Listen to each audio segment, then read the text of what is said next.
happy midnight, and welcome to a bonus discussion of sorts.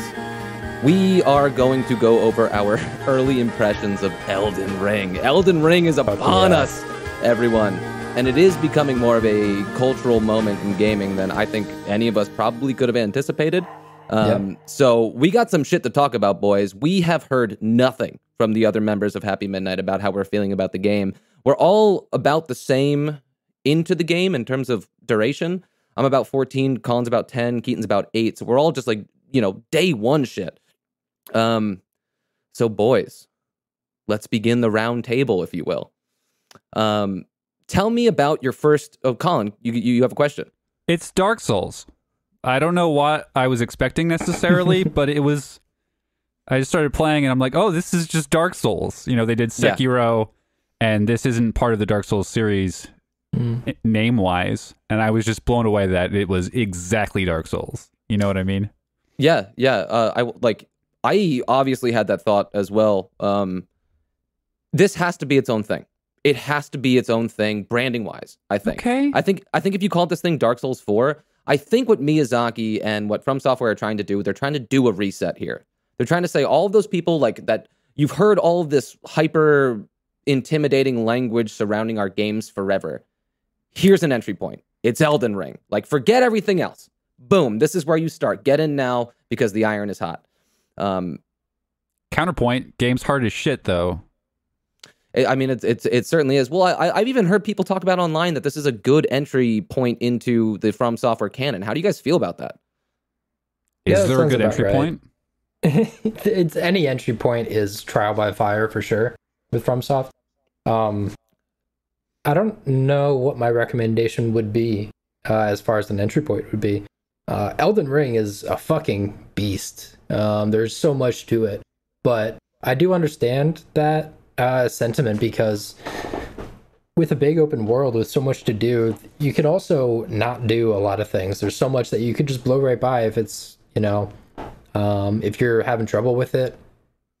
There's a lot of optional stuff, and in that same regard, I mean, if you just want to grind it out and do all that optional stuff and level up and get new equipment and stuff to power yourself up and to actually gain real experience, like actual player experience, you can do that too. I guess I get that. Yeah, I mean, even to that point, even within my first dozen hours of game here, it's kind of like play your way in a way that I wasn't expecting. There are so many different ways that you can wrap your head around what Elden Ring is, and I'm still learning my favorite way to wrap my head around it. At first it was just all about just go, just explore, whatever, just like soak it all in. That made me uncomfortably overwhelmed because of just how ginormous this game is and me not knowing its language yet and its expectations of me as a player. And then I went, okay, fuck it. Let's just see if we follow the actual narrative thread. Let's see if that's a more cozy mode of progression, then sprinkle in some small exploration stuff thereafter. I did that. I started beating my head against that stuff a little bit. And I was like, you know what? But I'm missing the exploring stuff. Then I got back out there, hopped on Torrent. And now like literally where I'm at hour 14 is I have been to like every fucking corner of the map. Wow. Just barely. Because the mode of procedure that I am now currently embracing that feels least uncomfortable to me is if I stumble upon some random goofy NPC on the road and he says, hey, there's some cool shit literally on the other side of the world. Here's a quest. Go check it out. I'm like, bet fam, going to do that now. Because it sounded fun. Like just kind of like going with the flow of the game as opposed to being like, no, I have to be hyper systematic about exploring all of this. And then I move on to the next beat. And then I do this. Well, I haven't done a boss in a while. I better fit. No, just like literally whatever feels right in that moment, whatever is inspiring you in that moment. That's what you do. That's kind of what I've been doing for the past couple of hours, and it's felt pretty cozy. How about you guys? How is your actual mode of procedure through Elden Ring been so far? It's like choosing your own pacing, right? And I have more to say, but I want to briefly ask if we all had the same start of the game. So you're starting. Did you all follow the critical path until you reached the boss, Margit, the Fell Omen? Did we all do exactly that? No, I didn't. Have you guys faced Margit at all? I beat Margit, yeah. No, I haven't. I've gotten it's amazing to the right gates. there. Holy shit. Yeah, right. I've gotten to the gates, but I haven't crossed the gates yet. I wanted to like really do that like entire field and I still have a couple like things to check off before I go through the gates. So Colin, have you done Margit yet? I beat Margit 5 minutes before we got on. Heck yeah. Holy shit, is that boss hard? Holy shit, what the fuck? That is a dyed-in-the-wool From Software boss fight, dude. I fucking love that fight. It's the first boss you would encounter naturally. The first boss. If you're following the line of grace or whatever. Mega critical path. Yeah. Bonkers for sure. choice. Holy shit, I couldn't believe it. So we're talking about bosses here. Summoning. Do you guys like how the summoning works? If you want to briefly say how you use summoning in previous Souls games, or react upon that. Summoning in what way? Like calling upon an NPC or a friend to join you in battle? Yeah. And also how they handle the animal summons in this game. So, I mean, I will say out of the gate, I have... tell me how fucked up this is. I'm 14 hours into the game. I haven't summoned a single spirit. I haven't cast a single spell. I haven't crafted anything. Fucked up. Yeah. So tell me how fucked up that is. I've been all sword and shield the entire way. I'm going to start experimenting with that stuff thereafter. I'm still getting cozy with the language of the game. So in terms of summoning spirits, I haven't done it at all. I've gotten maybe 6 or 7 different potential things that I can summon spiritually.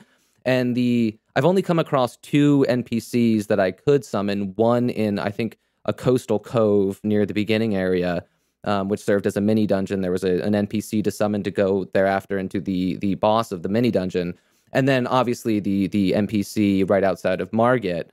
I summoned the NPC outside of Margit one time, and it felt like it trivialized the fight.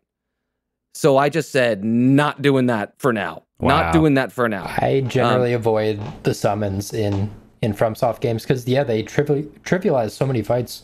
Like you said, anytime I've ever used one, it just made the fight like way too easy, and it's not very fun for me. Well, just like specifically for the Margit example, and since this is such an early on boss, I'm not afraid to necessarily spoil some of the small things. Maybe I'll say that out of the gate since I didn't mention it at the very head of this thing. We're going to get into light spoilers here. Of course, we're not going to spoil anything that we want you to experience on your own will not be spoiled. But if it hinders the free flow of the conversation or whatever, we're going to tread lightly around those things. But we got to talk freely with the boys about this kind of stuff. Mm-hmm. So, I mean, if you're completely celibate to spoilers, get out now. But we're going to be spoiling small things. When I got to Margit for the first time, like I said, it was a true dyed-in-the-wool From Software fight to me, where it felt insurmountable. There were a fuck ton of animations to learn. It bordered on unfair until I learned it. It's unfair, though. I don't think it is. It's tough as nails. He never stops attacking. He literally, in his second phase, he does not stop attacking. There is no moment to hit him. He just attacks you constantly. His second phase is something to behold. So Keaton, hold on to your butt when you get there.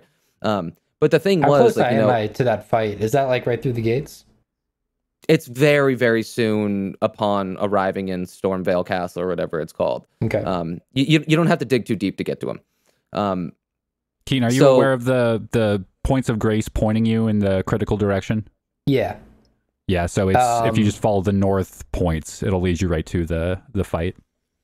Yeah, and that's what I figured you meant, talking like critical path. But like to Johnny's original question about like our actual mode of operation within the game, I'm just pretty completely overwhelmed, but there's so much stuff I just want to do all of it. I don't know. I just want to see as much as this game has to offer. I doubt I'll 100% it. I rarely 100% games, especially open world games like this that take like 150 hours to do that. But every time I find a cave, I got to go into the cave and fight the boss and do all that. Right now, I'm kind of bouncing between a few different things that I keep thinking like, oh, I need to do that. Oh, I need to go over there too. And it's pretty messy right now. And I need to find like a more concise way to kind of check things off in my head of what I want to do. Or you don't. But it all or you don't. Yeah, or I don't. It's been so much fun that I don't know. Like it occurs to me like maybe I should organize somehow, but then I think, nah, fuck that. I'm having way too much fun. Have you guys found the maps? I found one map. Yeah, I found one map of not the area not the starting area. I don't know where the starting area map is. I don't either, but I got it somehow. Nice. I've heard. Here's his weekly shout out. Cousin Jimmy also playing Elden Ring. Was having trouble compartmentalizing how to know where you've explored or not. And there's markers. I actually haven't used the markers at all, but there are like a shit ton of those points of graces. And then if you have the map for that area, any like landmark you hit gets auto marked on your map. Yeah. So that's the best way I can kind of like check off I've explored this area. Have you guys gone south from the initial area? Yes, that's what I did first. Cause like just gamer instincts being like, okay, Thing of Grace makes me want to go north. Let me just check south real quick. 7 hours later, you're still going south, and you're like, "Whoa, my God, I've lost sight of everything." Yeah. Yeah. So I did go south first, and like the first enemies that I engaged in the game were the bats, the bat-like creatures or whatever. Because the tree sentinel, the guy on the horse, is scary. Nope. Not interesting. I actually still haven't beaten the tree sentinel. I like literally like when I went north for the first time, I was like, okay, so. And like I'm like, let's engage, and I was like level 1 or whatever, and he just like threw me into the ground. I'm like, we're gonna table this for a long time from now. I got to him at level 7 when I finally had my horse, and it was still a tough fight. Did you fight him on horseback? I did, yeah. It felt like the only way to do that fight. I didn't do it on horseback. And you beat him? Yeah. So for real? God damn. This is why the structure of this is gonna be tough. But I don't use torrent. I've used torrent for less than 1% of the entire 10 hours I've played. I don't like the horse. That's amazing to me. That's amazing to me. I gotta can't ask explore. why I don't like him. What do you mean? So it's nothing mechanically I don't like about the horse. If you're on the horse, you're not fighting, you're not getting souls, you're not getting experience, you're not going in the nooks and crannies. None of that's true. What do you mean? I'm doing all of those things. No, so like this because I am a torrent convert. I was with Colin for like the first couple of hours of the game where I just felt like I had more control over space in terms of the smallness of space. I could really, really spend my time and like really case every single thing. On torrent, when you are on torrent, you are largely blowing through the field at like much more rapid speeds. So you aren't necessarily with as much of a fine-tooth comb going through every single nook and cranny. I get that point. But torrent, the torrent has certain traversal options that I wish your character had. The double jump blows me the fuck away. His ability, so like the sky jump or whatever. Yeah, not only is I think fall damage in this game hilarious, and like we're just conditioned as From players that you can only fall like 7 feet and then you get a death screen. You can fall pretty aggressively. Yeah, I just found out it's real. I spent the entire game being very careful and doing greater and greater distances, and then I'm like, okay, I figured it out. There isn't fall damage, and I jumped off a cliff and I fucking died. I'm like, yes. Okay, so that's it does height. exist. Got it. But with torrent, you can fucking jump insane distances down. Like in ways that feel like, okay, I know that I would die if I went down here alone. If you jump like halfway and then halfway through your plummet, you do a double jump and just kind of like make the momentum, a little more or a little less intense. Torrent can get you down some fucking places. He can get you up some places. Go ahead, Keith. I tried that though. In the area you're talking about with like the bat-like creatures, I came back around there and I was checking that area out. I jumped off that cliff that was probably, like 30, 40 feet. And I tried I did that air jump before I hit the ground, and I still died. And I was like, well, maybe I can't do that. Maybe I fucked it up somehow. But I mean, I will say anecdotally that I've made some baddie jumps. I've made some baddie fucking jumps with torrent. Again.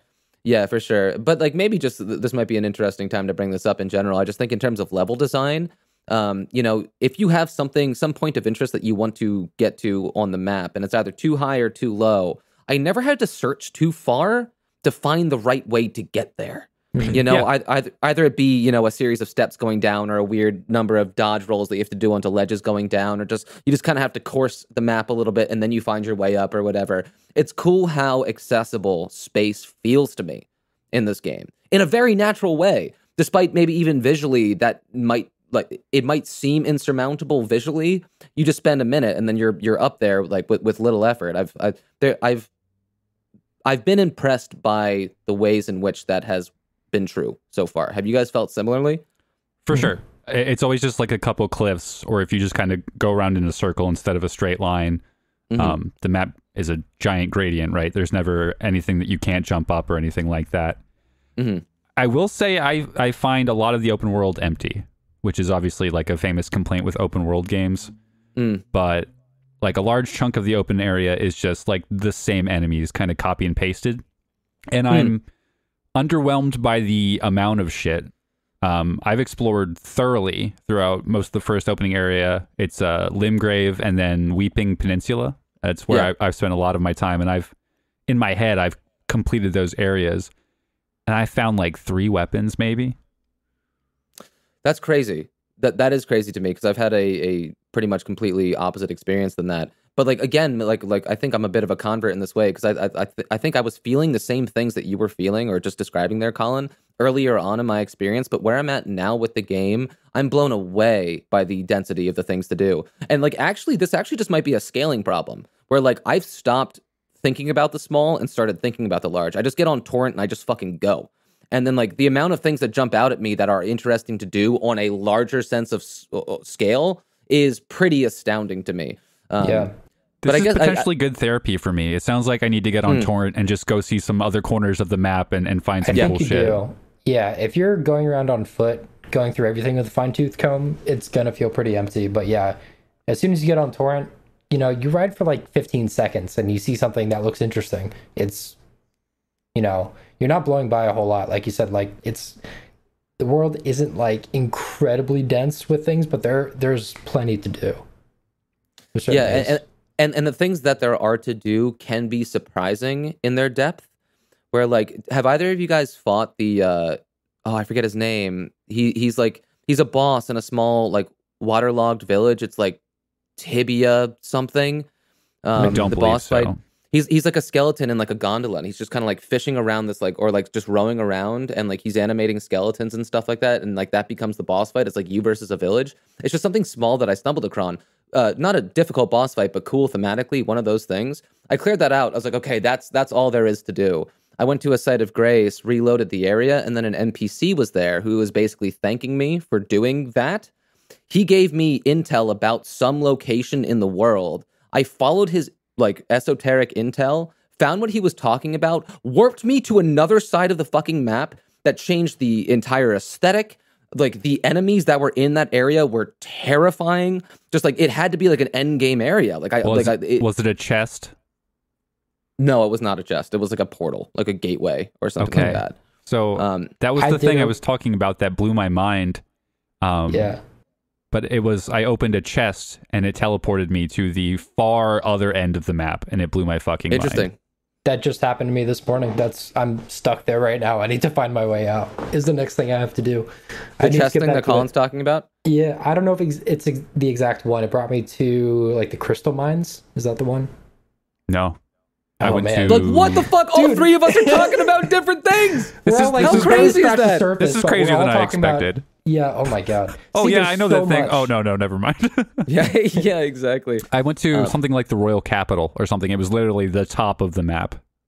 Okay, haven't been there yet. Yeah, like my portal took me to the top right of the map, like the very most northeastern. Excellent. Dude, this is so crazy. Excellent. This is so crazy. Oh, that's so cool. Yeah, for sure. And the fact that just those 3 examples are like the most exciting thing ever, because I want to hear what you guys are talking about. There are 90 other examples in the game of things that are going to do that to us, and that's really something special. I guess since we're just kind of talking about warping around or whatever, and just different feels and different spaces and stuff like that. One of my chief complaints about the game, when I was 5 or 6 hours into the experience, was I'm like, wait, does the game just look like this? It's just green grassy areas with trees that have golden leaves. Is that the only aesthetic? Proven today, resoundingly no. No. Because, like in Dark Souls, like the best thing about Dark Souls is how different in flavor all of the different areas are. And then to still weave that within a world that makes sense, despite it all being so different in flavor, all of the different areas being so different in flavor, that's such a special and flagship element of Dark Souls. And then when I was just running around Limgrave or whatever for 6 hours and like going to Stormvale Castle, which is kind of similar in flavor, and it's just castles and turrets. It all looked just like Demon Souls. And then even when I went to Weeping Peninsula and I did Morn Castle, did you do that one yet? Morn Castle? Yeah. Again, I was just like, it's just a castle in flavor. It's cool, but it's just a castle. That was when I really felt the kind of the way the game is set up. So it was all open world. There's tons of stuff to explore on the way there. But once you got in that first checkpoint, I'm like, oh, this is an authored Dark Souls level. This would have been like the Undead Burg or whatever. And it's not linear, but it's an area you go through that eventually leads to a boss at the bottom of the castle. Yep. Did you beat that boss? Yeah, it was really easy. Yeah, I loved that boss fight so much. Again, not to spoil too much. Because I do think that maybe that is like the end of a world boss fight or something like that. So maybe we'll keep that one close to the chest. You think that's like important? I'm having trouble discerning what is like important / optional bosses. I don't know. I mean, I would err on the side of caution just in case it is. But it felt like that castle was so curated that to me that might tie into the narrative in some larger way. I'm not sure. I mean, on the map, I have the Weeping Peninsula map. It's the only map that I actually have. It's pretty iconic and it's pretty chonky on the map itself. So I assume it's of some import. But I mean, to go back to my point, like when I got there, I was like, okay, cool. It's just another Demon Souls castle. It's just that in flavor. I have been to places on this map that are so different in flavor than that I'm like, okay, I should have trusted Miyazaki to not like give me one color palette and one Sonic palette and the rest of it. I gotta get on this horse. Fuck. Yeah. I've been in 3 or 4 different caves on the overworld, just north of where you first come out, like where the Tree Sentinel is. I went like kind of close to the critical path, but now I'm just like doing everything around it. And then I was going to go head back to the peninsula. And then I got transported to the mines. But just in that little area, that little circle, I've, found like 3 or 4 caves. Each one has been, so different in flavor. The enemy type's totally different. And there's an awesome boss fight waiting at the end of every single one with like a tangible reward for overcoming it. Oh, I'm curious which ones you're talking about. Because I've done a number of caves around that initial area as well. So run me through them, bro. I'm not finding caves, which I find, even the pre-coverage talk. Maybe I'll say this point now. Even when I'm combing cliffs, I miss caves. Yeah. Because of how hidden they are and things. That might be a time where you want to get off torrent and actually just hug all of the walls and stuff like that, if you want to be that thorough. I think I've only found 2 caves at this point. Okay. There's one with skeletons. Maybe 7 or 8. The classic Dark Souls reviving skeletons, and I didn't have a holy weapon, so I saved that area for later. And then the only other cave I found is one that we've probably all found. It's the soothing stones, a smithing stone cave. A lot of the caves have smithing stones. Was there a boss at the end of that one, Colin? Yeah. And it's the one specific cave that like has smithing stones like built into the wall. Yeah, a number of the caves that I've been to have had smithing stones built into the wall. Yeah. So yeah, I mean, like I'm there with you, Keat, where like I've found maybe throughout my experience so far 6 or 7 different of these small mini dungeons that are existing caves and stuff like that, and each of them have been distinct. And like genuinely like a good pace breaker. But I am curious the specific ones you've been to, if you can speak about them without spoiling anything extravagant or something like that. Yeah, I don't think these are huge spoilers. They are in the general area I listed. I don't remember the exact names. Actually, no, I have them written down if you give me a second to grab my notes. Yeah, for sure. I'm also having trouble remembering boss names and stuff like that. I'm taking notes. There's 83 bosses in Elden Ring. Are you kidding me? Sounds 83? like a joke. Yeah, pretty crazy. Holy shit. When I got warped to the far end that we were talking about, because I kind of thought like the map was smaller, and I'm like, oh, okay, this game is fucking humongous. And I just looked up on how long to beat. It's like 40 hours for like main story, and then like 90 hours for completionist, which is I believe that crazy. No problem. I believe that no problem. I feel like I'm 14 hours in right now. I feel like I haven't even begun playing. I haven't even started. Yeah. Sorry, how many hours? I'm 14, or for the completionist. Apparently online it says 90 hours for completion. That even seems a little low to me. Yeah, I was gonna say I'll probably spend like 150 hours in this game in a playthrough. Yeah. I generally play games fairly slowly, and I like really I don't know. I'm not sure what it is, but I feel like I'm always a good 25 to 50% longer than what it says on how long to beat for whatever reason. So we'll never see you again now that you're playing Elden Ring, is what you're saying. Correct. Yes. I'm already thinking about my second playthrough. Yeah. Same. So I do have some notes. I'm writing down the names of the dungeons, the bosses, and what they drop. Just to kind of keep a little running list, and I could look back later if I do hit that completionist mindset, and I just say fuck it, I'm gonna like look up a list or whatever, or even Smart. On my second playthrough to look back through and be like, okay, which if I want to sort of like take a more expedited path and say like, okay, I know I need this and this. Which bosses were those? Where are they? You have a paper trail now. No, like honestly, I think this is great. I've been writing down the bosses themselves because like I think when it comes to remembering good moments in FromSoft games, it's often talking about climactic boss fights. That's something that I want to keep with me. And as Colin just revealed, there's 83 fucking bosses in this game or some shit. 83.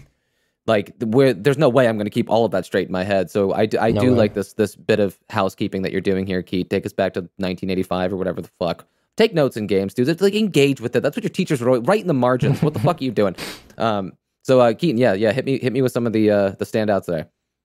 So I'll go through the list because it's really like 4 or 5. First one I found was the Groveside Cave, which ends with I found that one. It's like a wolf den. There's a couple wolves just kind of chilling out. That was the first one I did. That was the very first one that I did. Cool. Yeah, me too. Pretty easy to find. It's kind of on the main path. You see the knights. You kind of follow them around and see what they're doing. There's a really cool northeast of the gatehouse. The gatehouse is the little knight camp right outside. It's like northwest, I think. Okay, gotcha. Yeah. There's a cool little bit of environmental storytelling with the knights and like their encampments and like they're kind of studying these caravans that have been destroyed. And it feels like you get a little more of the story within the Groveside Cave where you see a lot of dead knights in there. You get down to the boss's lair. There's skeletons everywhere, including some of the knights. Just trying to kind of guess at what was going on there. Were these wolves coming out and destroying caravans to steal the people and like feed them to the boss or something like that? That's kind of what it looks like. I feel like the answer is resoundingly yes, because the actual just like subtitle of Elden Ring could be like dog killing the game. I've killed 30,000 dogs in this fucking game, dude. Yeah, not to interrupt you, Keaton. I don't enjoy, and this is not me going like full PETA, I don't enjoy the random killing of the animals that just totally trust you. They're just chilling out and you just walk up to them and bop, bop. Yeah, the hunting stuff, it's not great. I've had to turn it into a comedy. I've had to just like, oh, hey, little guy, get fucked. They trust you. They don't run away until you murder one of their friends, and then they run away. Yep. Or like the one time that one did have big dick energy, like a ram or something like that, decided to like test my shit out, and I killed his whole family. I have a vendetta now. I was like, you fuck with me, dude? All right. That's helpful. Good. Anyway, so I'm pretty sure though that Groveside Cave or whatever, Keith, that you're talking about, that was a good reality check for me going through that, because obviously it was a good, I didn't have a torch to start with, so like the cave was dark as fuck, and I realized just how dark this game can be, and also you don't fuck with packs in this game, especially big packs. You don't want to get surrounded. You need to bait things out one at a time. You have to. And classic this is something Dark Souls. And in this game specifically, since you have access to so much space, the ways in which you can be surrounded, you can't it's something that like in Dark Souls or whatever, it's largely corridor based. You might get front, back, you're 360 degrees. You can't get caught off guard in that way. And this was a good lesson to me where like there's the mother pup, or I guess the mother dog, and then all of her pups around her or whatever, baiting them out one at a time, however you can. Just like literally notice me. I'm just jumping up and down like a fucking idiot gremlin, just like, hey, come on. And then I kill you. So you could craft some bone daggers to lure out the enemies one at a time if you wanted to try crafting something. Yeah, you're right. Hey, just gotta hunt some helpless little birds and get the thin animal bones, and then you can craft some bone darts. TBBs. But then the boss fight to that cove specifically, I thought was also interesting to demonstrate to me the way in which the bosses themselves are going to be paced. Because if you compare that boss fight, I forget his name, Beastmaster Faxum something Azula. Yeah, Beastman whatever the fuck. You're very close. Azula. Yeah, that idiot. Beat him on my first try with like an Estus flask left. You know, he was so unintimidating to me compared to Margit, who like literally I had to fight 26 times or some shit. Yeah. So just it's cool that you still get the climactic energy of a from fight all of the time throughout the space, either in the overworld or in these small mini dungeons or medium-sized dungeons. You still get that energy where you're going mano a mano, toe to toe with these big, larger than life enemies.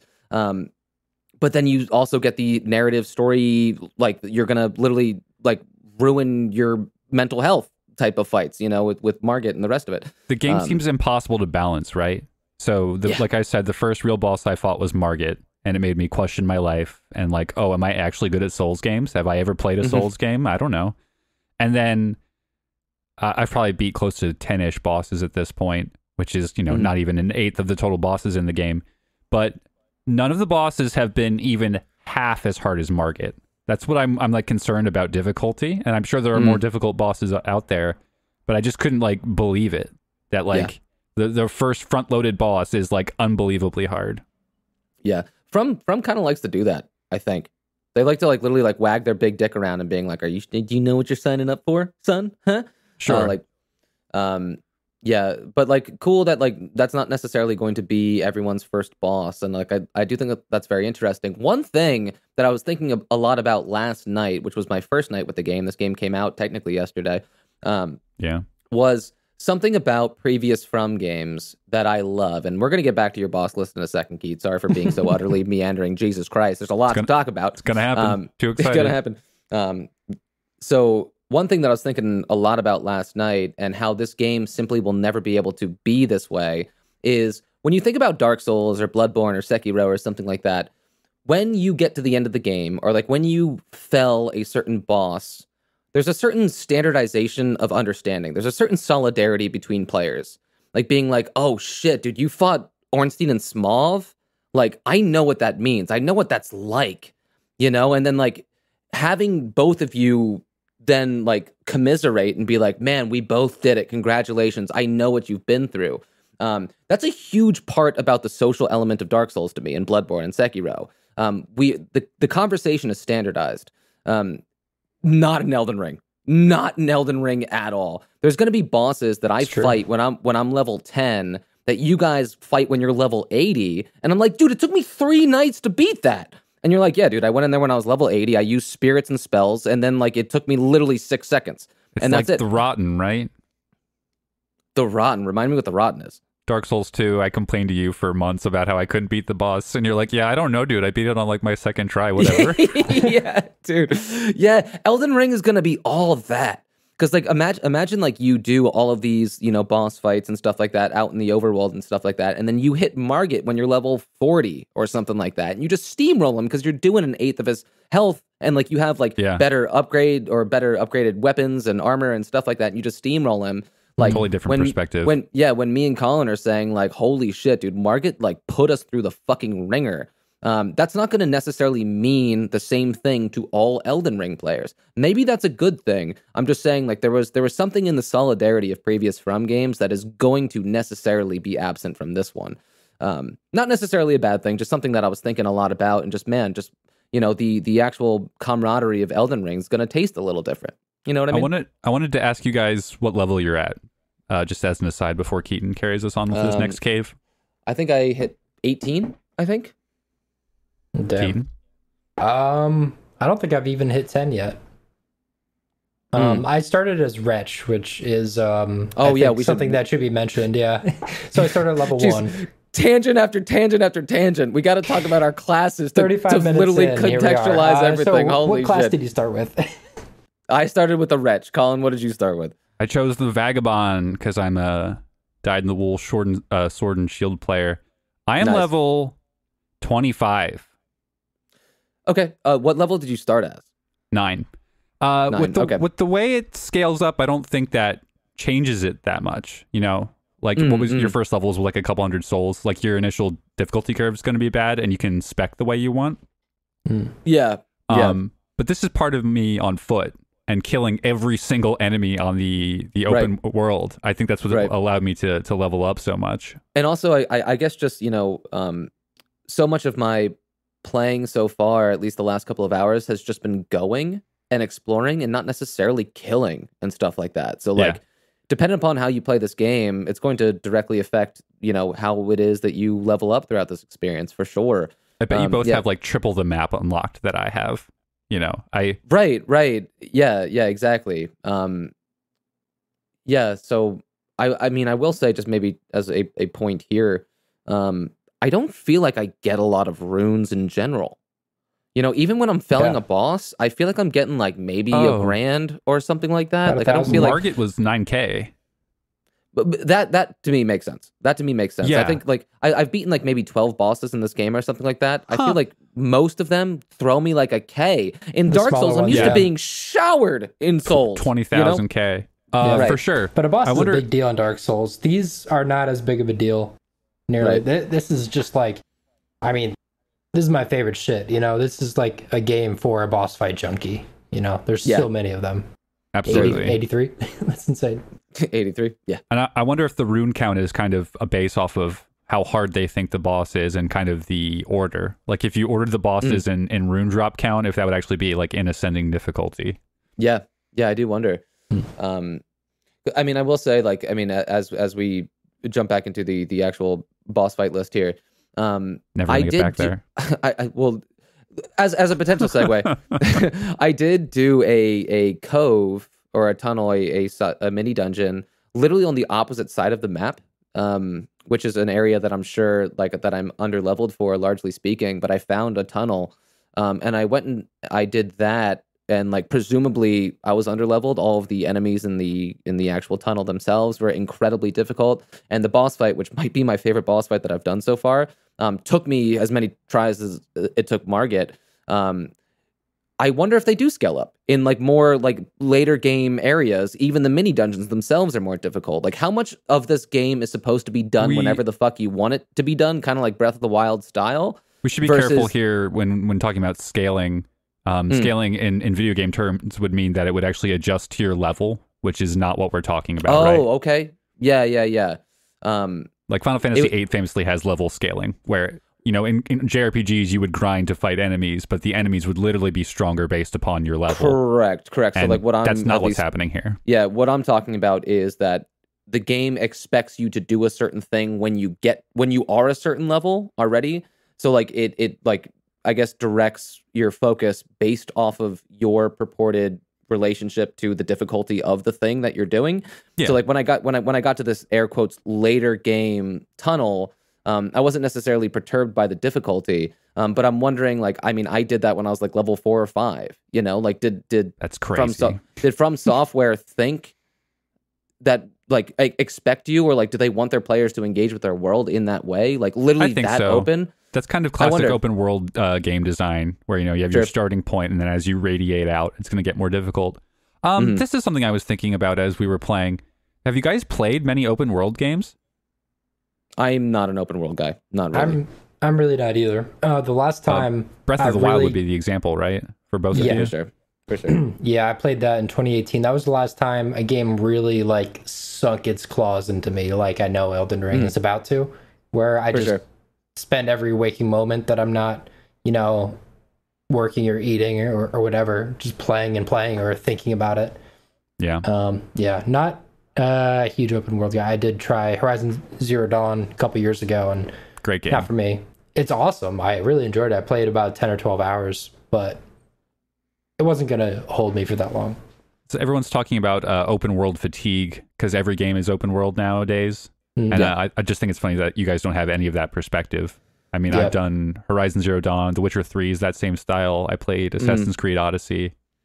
And they all become similar. And it is funny that, like, the pitch was correct. It's open world Dark Souls, and that's exactly what it is. Almost no less, no more. You know, there's a little more to it, but from there. Yeah.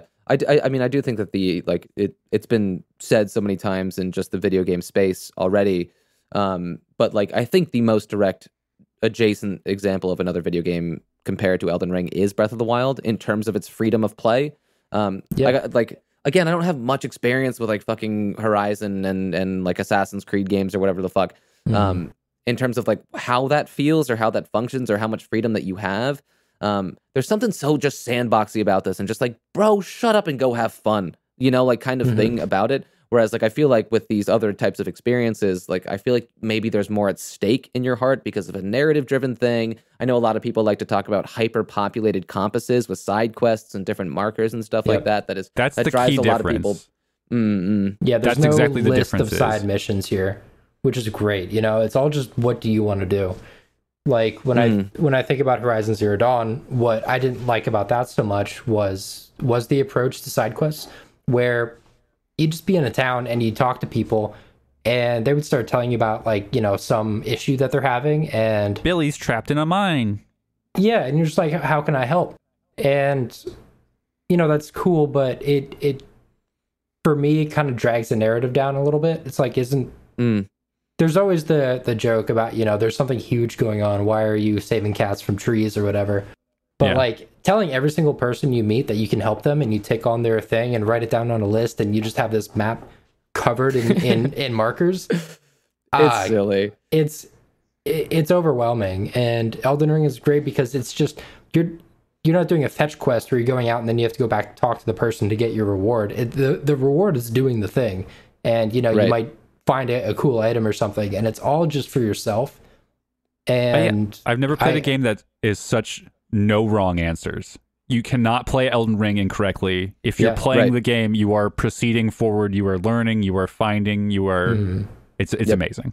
Yeah, for sure. And even the ways in which side quests are presented in this game, I think it felt so much more D&D-esque than like video gamey, where like literally I found just like a maiden on the side of the road and she was just like, oh my God, like my home was just like, there's upheaval in my home and like I need to get this letter to my father, but like I have nobody to do it or whatever.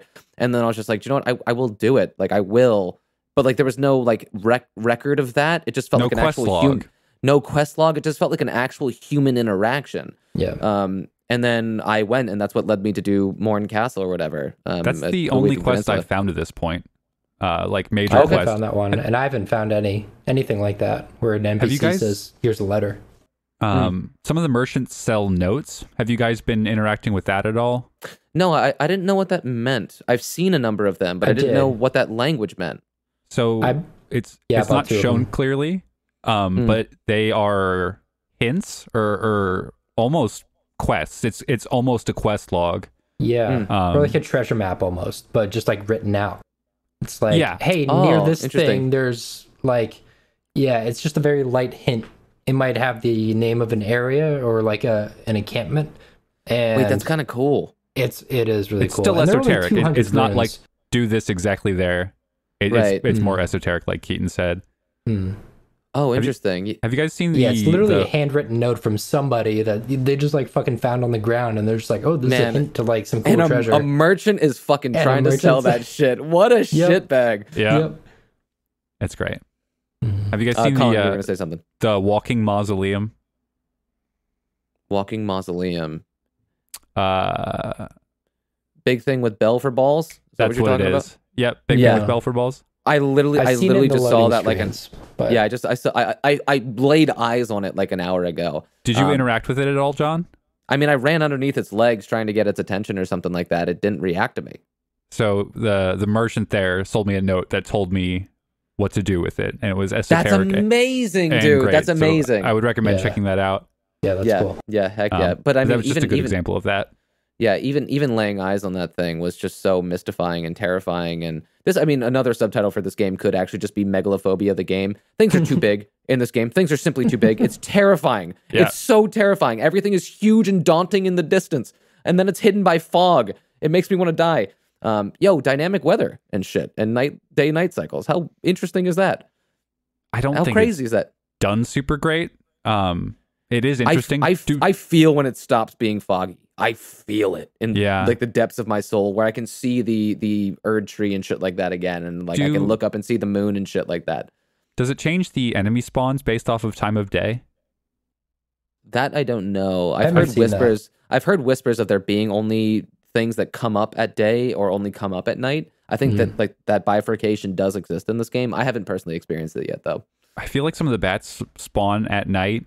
Not that it's exclusive to night, but I think certain areas might get more bats. But that's just anecdotal. You know, I don't have any proof or research for that.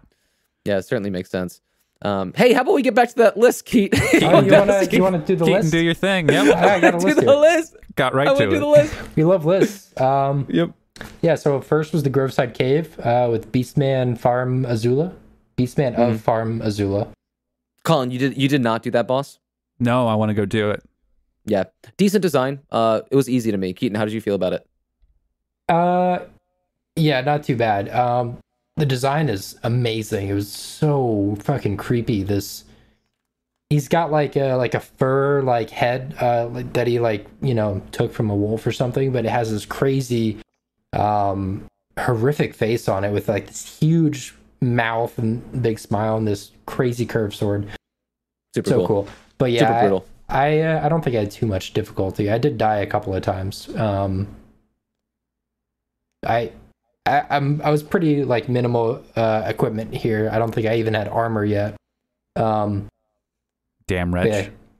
Yeah. Fucking wretch things. Fucking wretch. What else you got on that list there, baby? Next was close to the Groveside Cave is the Stormfoot Catacombs. Yep, I literally just did that like 30 minutes ago. I just found that. No way. Yeah, that was the second one that I did. A little hidden night. I just happened to I didn't think I was going to explore that area because I didn't think there was anything over there, but something led me over there. I forget what, and then I saw the entrance to a cave. I didn't think there would be one so close to the one I just found. It's odd. It's literally a door, like built into the actual like rock face that you actually have to go open and like open, but like it's so hidden.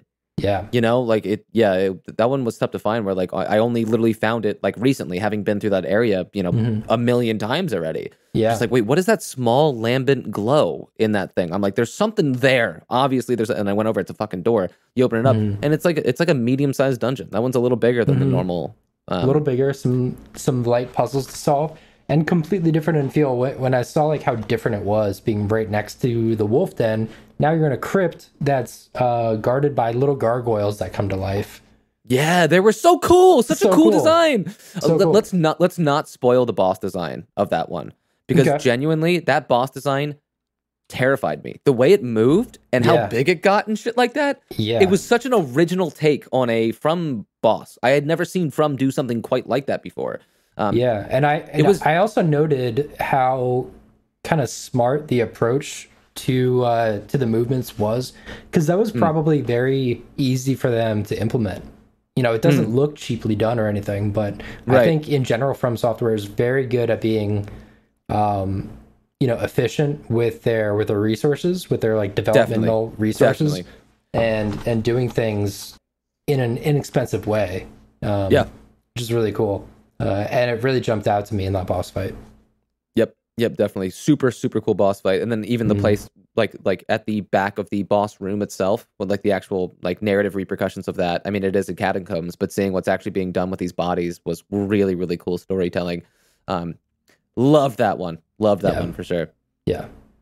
After that, I got to the Limgrave Tunnels, where you fight the Stone Digger Troll. The Stone Digger Troll. Yeah, I did that as well. Hooray! Yeah, that one was interesting in actual construction, I think.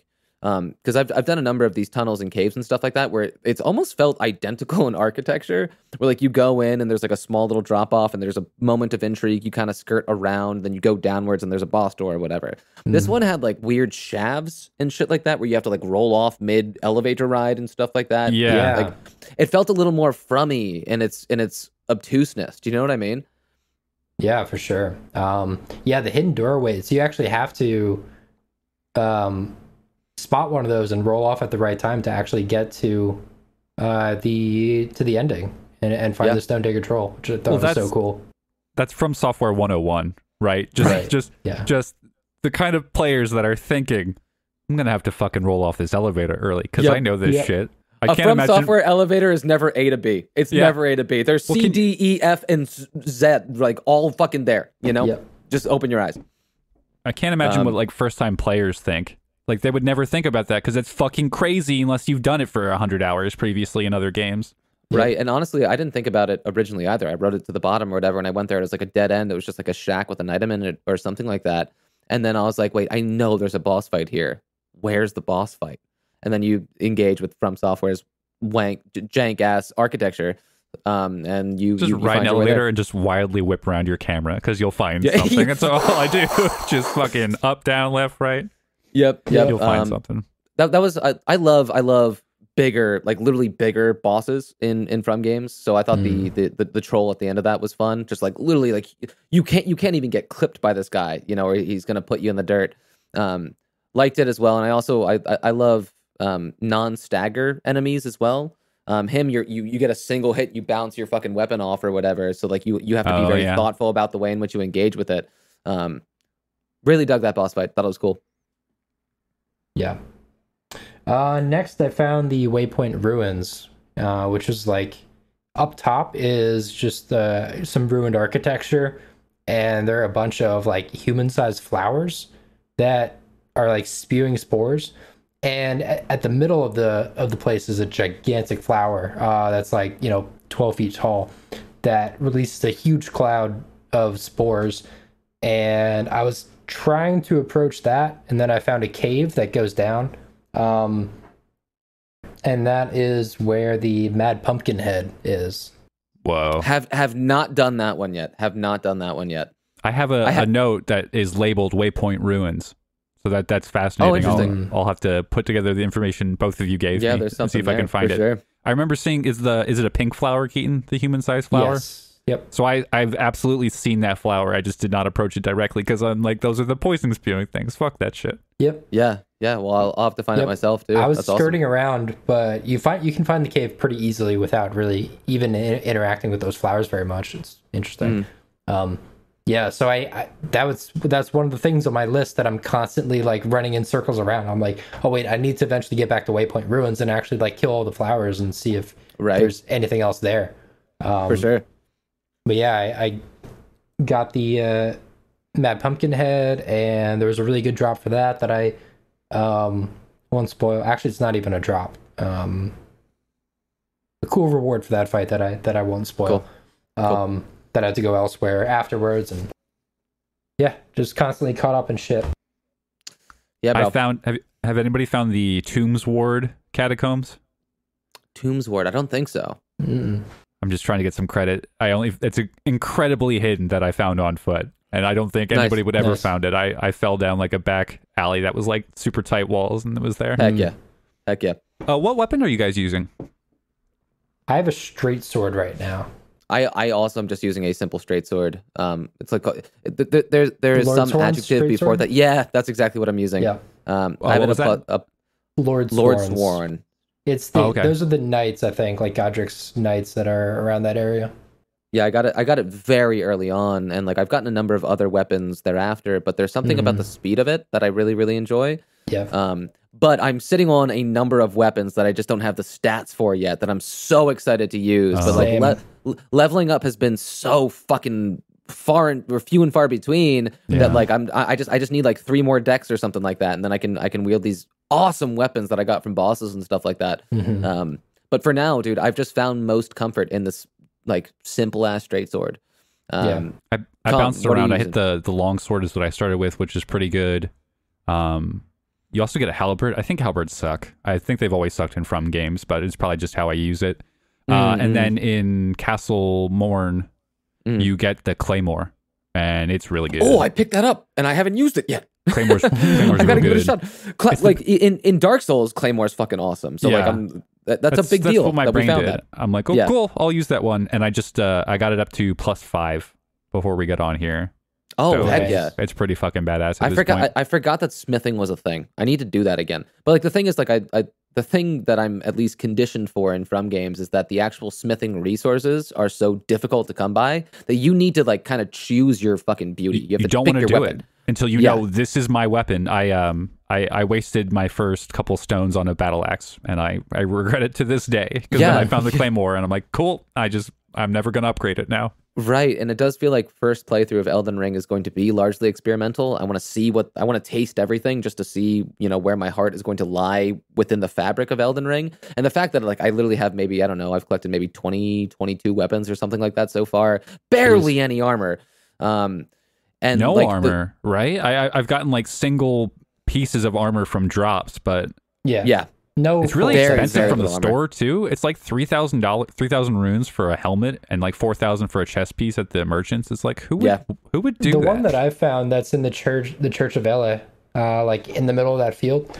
I bought a chest piece for 1,500. I bought that too.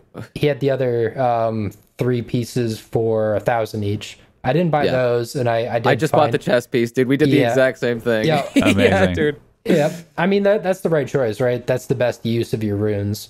By far the most damage reduction.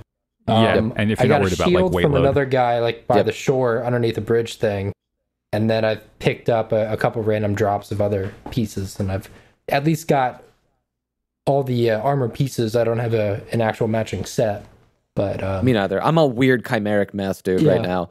That's the fun part of playing the naked class, though. Like any little piece that you find is like, oh, thank God I have gloves now. Like that is amazing, for sure. So because I haven't worried about armor for a single second. I haven't even thought about it. I got my starting set, and that's fine. I don't need to upgrade it. It's fine. Yeah. Well, Keaton, I do just kind of like maybe want to talk about that just for a sec. Like starting as the wretch, we had both decided upon that. And like masochists. I like playing this class, just generally speaking, because of the flexibility of what you can do in the future with the class, obviously. It's not necessarily about the increased difficulty in the starting areas, though, I mean, that is fun. It's more about the freedom to do what you want thereafter. But I think there was something even cooler about this game where, like, you get the opening cutscene and stuff like that, like, Rise Ye, now Tarnished, or whatever the fuck.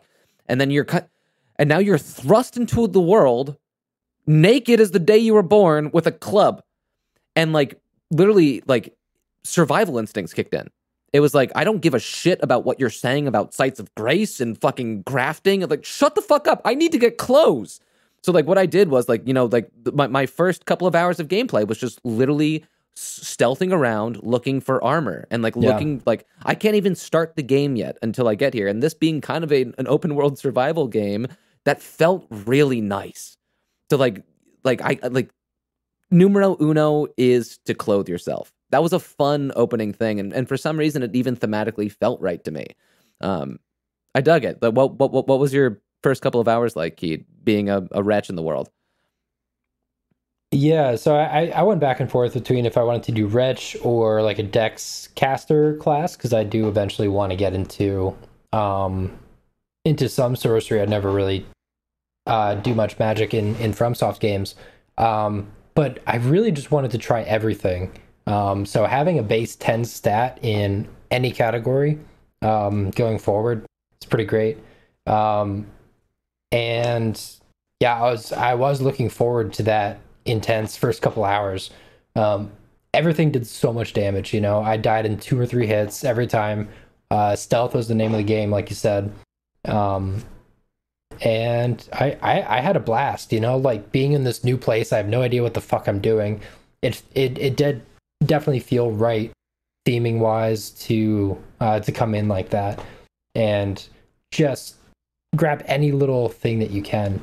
I'm finally at a place where I'm feeling more comfortable. I'm pretty well outfitted at this point. And now it's time to like start trying some specialization. It's really exciting. Yeah, for sure. I mean, even where I am now, I certainly don't feel like outfitted, because I mean, like, I'm just using a straight sword, and like literally the armor that I'm wearing, I pulled from like seven different sources. Anymore. Right. I literally feel like, the little brother who's just wearing all hand-me-downs right there, just like fucking looking like an idiot. So like on the flip side, I guess like 2 questions for Colin was like, obviously most of the concerns that me and Keaton were just outlining necessarily weren't within your like early level purview, but also like, man, like I guess this is going to be dependent upon whether or not you care about RP or anything like that, but like it felt like the actual classes were so distinct in flavor and aesthetic and stuff like that. You made your decision largely mechanically, right? You didn't care about your fucking avatar in the world looking a certain way or being from a place or something like that. Walk me through that process a little bit. You still customize the character, so you can make it look what you want. I just picked the most like safe build almost. I know that I'm a sword and shield player, and I just wanted solid endurance and vigor to start out with. I don't really understand what all the classes do. Does it show you the items you get when you're selecting them? Because I heard that's like what... It's not like the stats necessarily as much as like starting items. Some classes can start with like weapons that you won't be able to get until way later in the game. I don't know if you guys are familiar with that stuff at all. No, I'm not.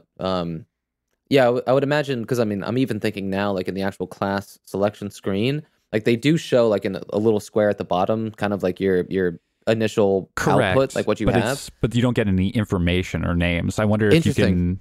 I bet you can hit square and it would give you the information. You know how like on menus you can switch. You probably can, because they tweeted about that in like the week leading up to the release, where they showed all the different classes and what all their starting stats and their starting items. Yeah.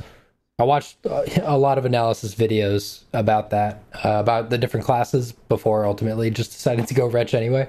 It was an important part of the process for me, though. There's 12 classes, so there has to be more than just stat differences, because there's not that many builds. It's like strength character, dex character, what would normally be pyromancy, and then miracles. They have their own. It's like incantations and something else here. Yeah, and sorcery. Sorcery. Yeah. Yeah. So I think items would have to be the main draw there. But no, I just kind of picked that and rolled out. I'm not doing too much role playing or whatever. Yeah. But they start with like a primary weapon, a secondary weapon, and like a shield or a staff or something. I think they all start with 3 items and a torch too. I still don't have one. I didn't have a torch. Bro, I was out in the boonies. I found a merchant who sold me a fucking lantern that you just hang from your hip. Oh, and I was like, thank you, sir. Thank you. Oh my God. Do you have to equip it? Shit. Is it like an equip slot? I have it in my pouch. Yeah, so I just triangle left on the D-pad and just hangs it from the hip. And it just stays on until until you toggle it off or die. Yeah. Awesome. Yeah, I just picked it up. Yeah. I'm like, I haven't been anywhere dark yet, but I bet this is going to be useful. Yes. Yeah. So yeah, be on the lookout for a lantern, because it was a game changer. There's a lot of really dark spaces. So yeah, I do think in a lot of people's adventuring gear with most of the classes, they do start with a torch, so that's less of an issue. But obviously that occupies a hand. The lantern you just hang from your fucking hip, dude. Yeah. So yeah, I mean, we've been going on for an hour here. Any final things we want to go over? I mean, I have a couple of points that maybe I still want to make, but I'll keep them brief. Do you guys want to shout out anything that lit you up in any particular type of way? I got a quick question. What do you guys think about the stealth mechanics? Keaton, you want to go first? Yeah, I like them. I mean, it's totally optional. And it's one of those things that, for me, it's cool to see where they've been with the Souls games, and then with Bloodborne and Sekiro kind of experimenting with some slightly different game formulas and using all of that in this game where appropriate, and nothing feels like it's too much or too little. The stealth is part of that for me. I think it's pretty good. People are a little bit blind and deaf. Yes. I wish they were a little bit... That's my main point. Yeah, I do wish that they were a little bit less blind. Yeah, I feel that most powerfully, like in like specific like encampment sections, where like literally like there are specific guards on watch looking at different angles of the encampments, and so often I feel like yes, I'm crouched, but I'm still like literally right in front of your fucking face, and like they don't notice me. It's like a 90-degree cone of vision. It's not even 180. Like there's no peripheral vision. And some like enemies you can even just walk into their back. Yep. And then or just even backstab them. Even just other general, just like it feels like basic gaming 101, like guard type of behavior, where like I will murder an entire like troop of individuals in front of a guard, and like he doesn't get perturbed by the body. Yeah, the mobs don't trigger in the same way as they would in like previous Dark Souls. Like you kill one and you get 8 enemies on you, but you can trigger like a quarter of a camp at a time in this game. But they do still have the guy with the horn that will alert everybody else. Yes, alert that motherfucker, or like identify that motherfucker and take him out immediately, because like it is but only a couple right of in the frames. middle of that encampment, like right in the middle, where if you get close enough to get him, the like the big bad kind of boss of that area might see you. Yeah, like the Lance dude. But yeah, I just went around the perimeter and took people out one by one. It's pretty easy, but this is also a very early game, so you know that felt like an introduction to stealth. I'm sure it'll get more difficult with this actual setup of the plays, but I'm hoping that they actually make it so they're not just staring at the ground right in front of them, and will actually see you. Certainly. Well, I mean, maybe that'll ramp up. There was this one specific part by the minor Erd tree, where there's a type of enemy that I've never fought because I've just backstabbed every single one of them. I don't know what they do or whatever. And there's this path where they're set up like sentries down the way. And I just went up behind it, backstab. Went across the way behind them, backstab. I'm like, this is dumb. I mean, like, the whole game is not that trivial, but for like this specific enemy type, I'm like, well, okay, whatever. Stealth is too easy here. Like literally backstab your way through this game. It's astounding how effective the backstab is on all enemies, including bosses. The window's bigger than it's ever been for backstab. I've been like at their side, and it's just giving it to me. Yeah, and in like previous Souls games and stuff like that, there's like this pretty awkward, like you have to push forward an R1 to get a backstab or a critical hit or something like that to actually go into the animation where it goes. This is just you just have to hit R1 like kind of close to their back. Is that true? And you get what game is that true? I don't think it's what do you mean? Where you have to hit forward in R1. I don't think that's true in Demon Souls or Dark Souls 1. Really? I don't think it's ever true in Dark Souls. So here's what I think it is. I think it's very close. Each weapon has a different animation. So the battle axe, you whack him in the head and then do a big slash on it. Sure. But my sword, you just do like an actual backstab. So I think you just had a different weapon type that had like a 2-step animation. I don't think there was an extra input for critical damage for that. Could have been. That could have been me misremembering things. Point being, it's never been easier than it is in Elden Ring. 100%. To the point where like it doesn't really matter if they're a humanoid creature that you're engaged with and you're locked on. You just go to their offhand and just strafe around and then get the backstab. And they fall down, heavy hit, strafe around, backstab. It's a tried and true method, unfortunately, in Elden Ring, and it has honestly trivialized so many different types of humanoid enemy types in this game to me. And boss fights. It's just so weird. A lot of the bosses and stuff do swings that you can't do that, though. Like Margit specifically, you cannot do that. Her swings go almost 360 around her, or him. I forget who that is, but same. And some of the minor enemies, like in Castle Morn, there's the big axe guy. His swings will go all the way around where you can't just go around him. But specifically, like you said, the humanoid enemies, the knights, are insanely easy. You know, you just go to the shield side and you'll get the backstab. Yeah, for sure. So, yeah, I mean, anything else you guys want to shout out before we wrap this thing up? That's it for me. Yeah, let's wrap it up, baby. Man, is there anything else I want to say real quick? Oh, maybe good. It is. Elden Ring is a drug. Elden Ring is a drug. Like I just want to be playing it. Like I had to peel myself away from the screen today to get to the gym. Just Johnny, just stop. Just put it down. It's okay. You're ruining the family. But one thing that I did want to just simply ask, and maybe this will be a fun way to close, was like there are times throughout my playthrough so far where I'm in my head being like, has From Software jumped the shark? And I see elements of it in Elden Ring, where like you can only iterate on enemy designs and enemy locations and actual like aesthetics of locations and stuff like that, where like we kind of feel like we've seen it all, where they literally have to tie swords to eagles' feet. When I saw there's eagles with swords for feet, that's just Sif, I was like, though. That's just Sif. No, Sif, he has a blade in his mouth. These guys have duct tape swords to their feet and they fly around. That seems normal. Well, I haven't seen anything that's jumped the shark, but Keenan's talking about Pumpkinhead motherfucker. I'll have to check that guy out and see what I feel. Yeah, I like have definitely seen some attack animations and like patterns that I've recalled from other games. So I don't know if it's jumping the shark or just kind of recycling some content in order to kind of fill it out more. I don't know. It's all so good that I have a hard time complaining about it because I just want to keep playing the same shit over and over. Apparently, right. It is a drug. Yeah, I just want the same shit over and over. Yeah, I certainly feel that. So yeah, I mean, we will certainly close here. Thank you so much to everybody who's watching, and I hope that you're enjoying the game as much as we are. I think it reasonable to say that we're going to be speaking about this game again in the future in some capacity at some point, be it a podcast proper episode or something like that, or maybe we'll do a check-in in a week or something like that if we're still all banging our heads against it or whatever. So yeah, I mean, tune in for more content for sure. And again, yeah, thank you guys so much for listening. And I will say, if you're interested in Elden Ring and you haven't necessarily, dropped the $60 on it or whatever to actually hop in there, there are ways for you to enjoy this game.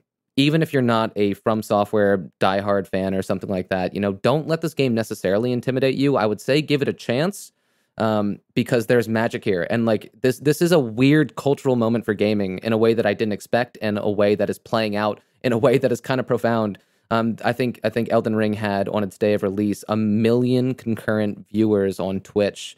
Dark Souls 3 at its peak was less than 300,000.